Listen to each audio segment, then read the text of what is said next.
हरियाणा वाले कहते हैं हमारी छोरियां छोरों से कम है के। पर मैं कहता हूँ हाँ, आपकी छोरियां छोरों से कम है।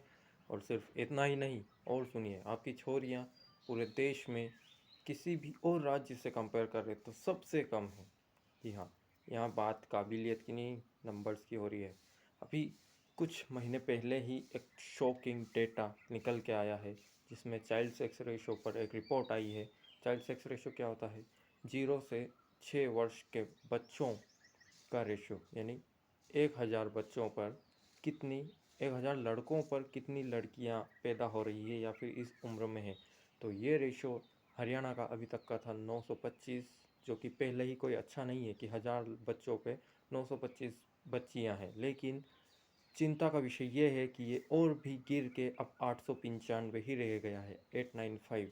तो आपको सोचना होगा कि आप कर क्या रहे हो। क्या सिर्फ कहने में ही हरियाणा की छोरियां छोरों से कम है? नहीं है, आपको ये साबित नंबर्स में भी तो करना होगा।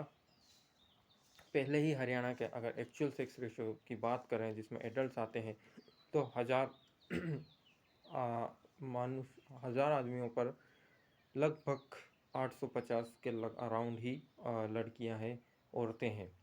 और अभी नया सेंसस जो आएगा उसमें हो सकता है ये डेटा और भी शॉकिंग हो, क्योंकि स्थितियां सुधरने के कोई आसार दिख नहीं रहे। तो ये एक बहुत ही ज़्यादा चिंता का विषय है और इसे सीरियसली टेक ओवर भी करना चाहिए। आपके इस पर क्या विचार है? Let me know in the comment section.